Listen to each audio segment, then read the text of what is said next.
Hi అండి. ఈరోజు Sunday special మా ఇంట్లో చికెన్ కర్రీ లెగ్ పీసెస్ సాయంత్రం వండుతాను. ఈ పూట చికెన్ కర్రీ వండుతాను. ఇగోండి పచ్చిమిరకాయలు, ఉల్లిపాయలు, ఎండు కొబ్బరి, జీడిపప్పు, నల్ల నువ్వులు మనకి హెల్త్కి మంచిదే, యూస్ చేసుకోవచ్చు. అవి మా చేలో పండించినవేను. ఇవిగోండి గరం మసాలాకు కావాల్సినవి దాల్చిన చెక్క, లవంగాలు, ధనియాలు, కొంచెం బియ్యం, జీలకర్ర అవన్నీ చక్కగా వేయించి పొడి చేసుకోవాలి. వీటిని పొడి చేసుకొని పక్కన పెట్టుకుందాం. ఇదిగోండి కడిగి శుభ్రంగా పక్కన పెట్టా. వెల్లుల్లిపాయలు, అల్లం ఇవన్నీ మిక్సీకి వేసుకుంటాం. అయిపోయి వచ్చేసినాయి. తోడుకోడలు వాళ్ళు వేశారు. ఒక ఉల్లిపాయని, 2 ఉల్లిపాయలని పెద్ద కోసుకున్నాను ముక్కలు. ఇవి మిగతాయి గుజ్జు ఒక 6 అట్లా. పచ్చిమిరకాయలు పొడుగ్గా కట్ చేసుకున్నాను. అవి చిత్తుగా అయిపోతాయి కాబట్టి. అల్లం వెల్లుల్లి పేస్ట్, ఇది కొబ్బరి, జీడిపప్పు, నువ్వులు పేస్ట్. జీడిపప్పు కొంచెం వేసాలండి, ఎండింగ్లో ఇంకొంచెం వేస్తాను, గుజ్జు కావాలి కదా. గ్రేవీ ఎక్కువ కావాలి కర్రీస్లోకి, అందరికి కావాలి కదా. ఇదిగోండి మసాలా చక్కగా సన్నమంట మీద వేయించుకొని పొడి చేసుకుంటే బాగుండిద్ది. ఇగో బాండీ పెట్టాను. కొంచెం ఆయిల్, మీరు ఎక్కువ ఆయిల్ వేసుకుంటే ఎక్కువ వేసుకోండి. నేను ఇప్పుడు కొంచెం వేసుకున్నాను, చూసి మళ్ళీ పోసుకుంటాను ఆయిల్. 3.5 కిలోలు చికెన్కి వండుతున్నాను నేను.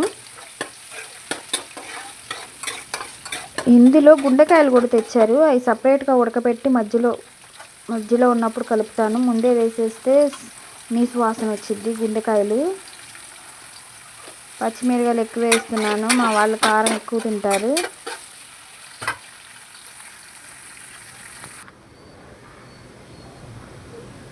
ఉల్లిపాయ పేస్ట్ కూడా కొంచెం గోల్డెన్ కలర్లోకి రావాలి. ఇలా ప్రతిదీ మనం వేసుకొని వేపుకుంటూ ఆయిల్లో వేగుతూ ఉంటే టేస్ట్ బాగుండిద్ది. వెంటనే వేసేసి ముక్కలు వేసేసి అలా చేసే కన్నా ఇలా మనం వేసే ప్రతిదీ ఆయిల్లో ఫ్రై అవ్వాలి, తిప్పుతూ ఉండాలి. నేను స్టాండ్ పెట్టలేదండి, ఒక చేతితో పట్టుకున్నాను. మళ్ళీ ఆ స్టాండ్ పెడితే నాకు తిరగటానికి అటు ఇటు ఉండదు. మాది చిన్నది కాస్త వంటగది.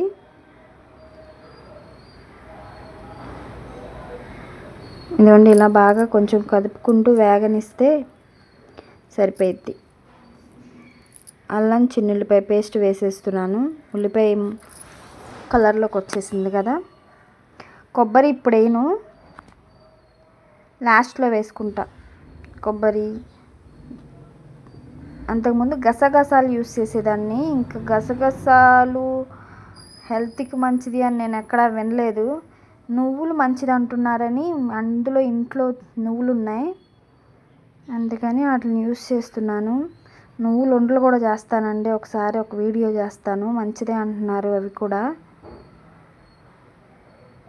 నీటిలో పసుపు చిటికెడు అంటారు కదా, కానీ నాన్ వెజ్లో కొంచెం ఎక్స్ట్రానే వేసుకోవాలి.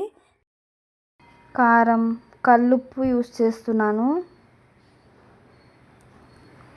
ఎంత వేసినా మళ్ళీ తర్వాత లాస్ట్లో కారం చాలలేదన్నారు. మరి ఎంత కారం వేసినా ఫినిషింగ్లో మా చిన్న అల్లుడు అత్త సప్పగా ఉంది అత్త అన్నాడు. ఇంకా మళ్ళీ మొత్తం తీసిన గిన్నెలన్నీ మళ్ళీ అందులో పోసి కొంచెం వాటర్ పోసి మళ్ళీ ఉప్పు కారం వేసి, ఉప్పు కొంచెం వేసాలండి, కారం ఇంకాస్త వేసి మళ్ళీ మగ్గనిచ్చి సపరేట్ చేశాను. ఇంత కారం వేసినా మరి ఎందుకు చాలలేదో, కారం ఘాటు లేదనుకుంటాను.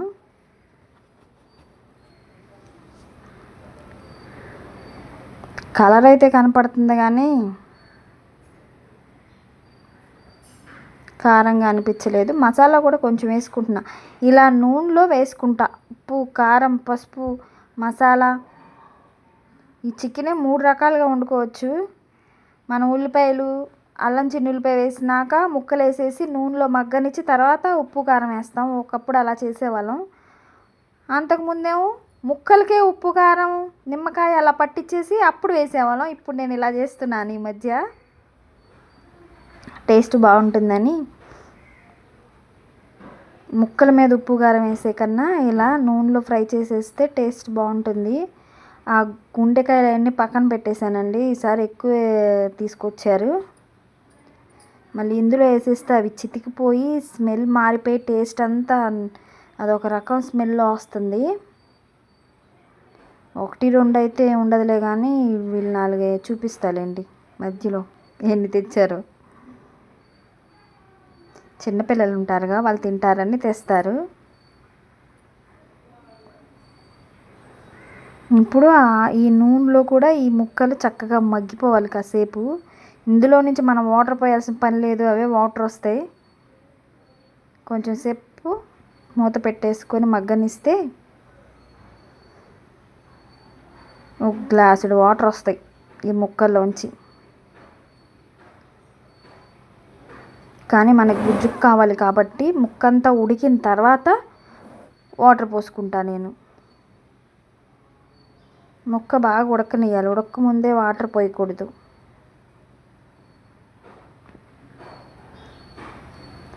ఇవిగోండి ఇవి ఉన్నాయి.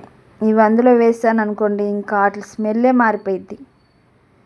అందుకని ఈ విడిగా పసుపు ఉప్పు వేసి ఉడకనిచ్చేసేసి ఆ కూర సగం ఉడికిన దాంట్లో కలిపేస్తా, అప్పుడేం ఉండదు. ఇప్పుడు జీడిపప్పు వేయించుకుందాం. గుజ్జు కావాలనుకుంటే అవి వేసే కన్నా ఇలా చక్కగా జీడిపప్పు ఫ్రై చేసి మిక్సీకి వేసి ఆ గుజ్జు వేసుకుంటే టేస్ట్ మామూలుగా లేదు, చాలా బాగుంది. ఇలా వేసుకోండి జీడిపప్పు వేసుకోవాలనుకునే వాళ్ళు. మేము ఇంతమంది మీద గుజ్జు కావాలి కదండి, అందుకని వేస్తాను కంపల్సరీ. ఒక 50 రూపాయలు జీడిపప్పు తెప్పిస్తా, ఒకవేళ లేకపోతే 50 రూపాయలు అయితే సరిపోయిద్ది. అసలు ఈ మనకి జీడిపప్పు ఈ పేస్ట్ పోయంగానే చిక్కగా అయిపోయిద్ది కర్రీ. జీడిపప్పు పేస్ట్కి చిక్కదనం వచ్చిద్ది అనమాట. అందుకే ఎక్కువ కొంచెం వేస్తా, పిల్లలకు కూడా టేస్ట్ బాగుండిద్ది. ఇదిగోండి సాయంత్రానికి 3:30, 4 కాడి నుంచి మళ్ళీ లెగ్ పీసులు వేస్తాను. అందుకని వీటిని ప్రిపేర్ చేసి పెట్టుకుంటున్నా. ఇలా మధ్యలో ఘాట్లు పెట్టేస్తే మనం పెట్టే మసాలా ముక్కలకి పట్టిద్ది. ఇలా బొక్కలు పెట్టాలి.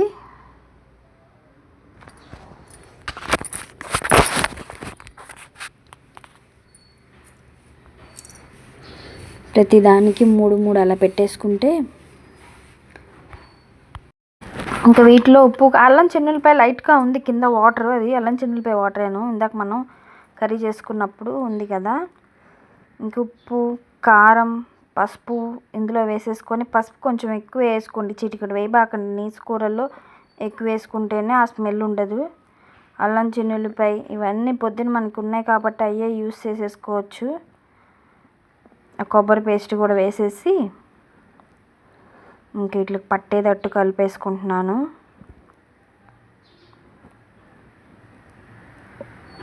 మసాలా కూడా వేస్తున్నాను, గరం మసాలా.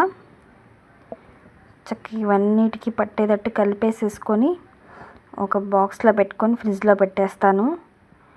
కరెక్ట్గా 3:30, 4 తీసి ఇంకా 3, 4 అట్లా ఫ్రై చేసేసుకొని ఎవరి కాళ్ళకి ఇచ్చేసుకుంటే తింటారు సాయంత్రం.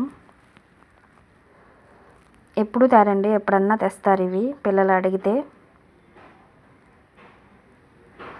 ఇవి వేయాలంటే మామూలు కాదు. పొద్దున మనం చికెన్ కూర వండుకొని మళ్ళీ సాయంత్రం ఈ ఫ్రై చేసేటప్పుడు ఆ స్మెల్కి మామూలుగా ఉండదు. లెగ్ పీసులు కాలుతుంటే అదొక రకం స్మెల్ వచ్చిద్ది, కానీ టేస్ట్ మటుకి వేరే లెవెల్లో ఉండిద్ది. దానికోసం పిల్లలు తింటారని పనిమాలా వండుతాం. ఇలా మూత క్లోజ్ చేసుకొని ఫ్రిడ్జ్లో తోసేసాను. వర్షం పడుతుంది 3 కాడి నుంచి. భలే ఉంది వెదర్. ఈ లెగ్ పీసులకి న్యాయం జరిగిద్ది అనమాట. ఇప్పుడు ఇంకా ఓపెన్ చేసి కొంచెం సేపు పక్కన పెట్టేసుకుంటే కూలింగ్ తగ్గిపోయిద్ది. ఇంకా బాండీలో నూనె పోసేసుకొని, నూనె ఎక్కువ పోయాల్సిన అవసరం లేదు, కొంచెం పోసుకొని మనం ఫ్రై చేసుకోవచ్చు. ఎందుకంటే తర్వాత నూనె వేస్ట్ అయిపోయింది కదా ఎక్కువ పోసుకుంటే. చూడండి నేను ఎంత పోసానో. దీంట్లో నాలుగు లెగ్ పీసులు వేస్తా. 4 ఏంటి, ఇంక ఇవన్నీ దీనిలోనే ఫ్రై చేసేస్తా. ఇంతే ఆయిల్ పోసుకొని.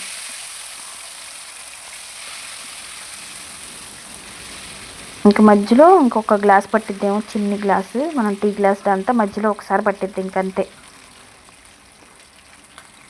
ఇలా పెట్టుకొని మీడియం ఫ్లేమ్లో పెట్టుకోవాలి.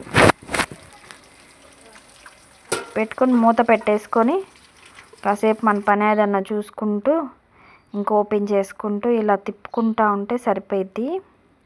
ఇదిగోండి ఎంత తలకిందులుగా పడుకొని ఆడుతున్నాడు. ఆదివారం కదా, వాళ్ళ ఇష్టం. ఇదిగోండి ఇలా ఒక చెయ్యి ఫోన్ మీద ఉంది, ఒక చెయ్యి ఉంది కదా, కొంచెం ఇబ్బంది పడుతున్నాను.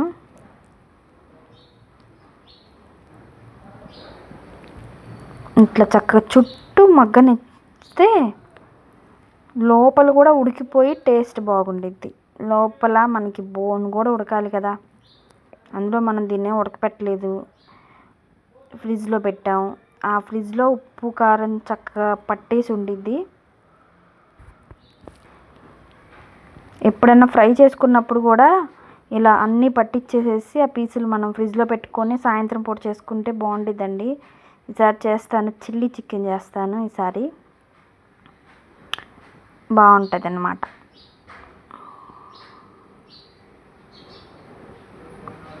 ఈ 4 2-3 సార్లు, 2-3 ఏంటి 4-5 సార్లు తిప్పాల్సి వచ్చింది. చుట్టూ కాలాలి కదా.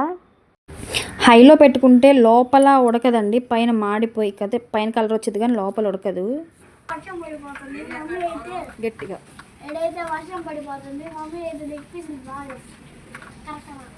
ఏంటిది కర్ర కొరుకుతారంట. ఏంటబ్బాయి అది?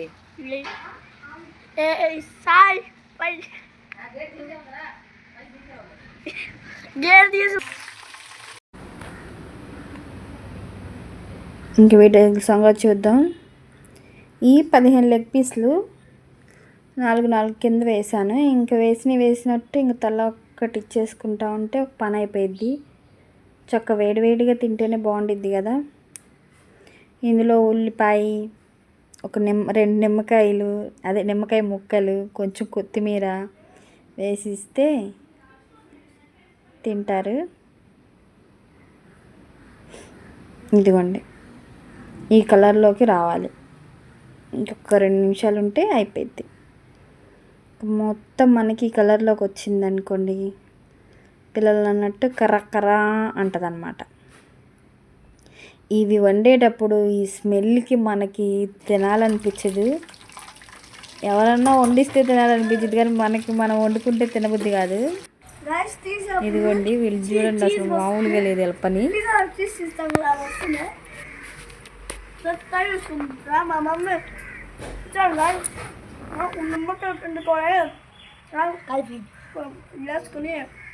కొత్తిమీర వేసుకొని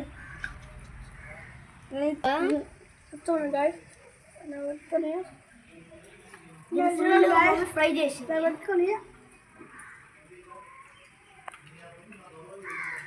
ఉంటానండి. నెక్స్ట్ సండే మీరు కూడా చేసుకోండి. ఉంటా. Bye. Like and share, subscribe. Bye.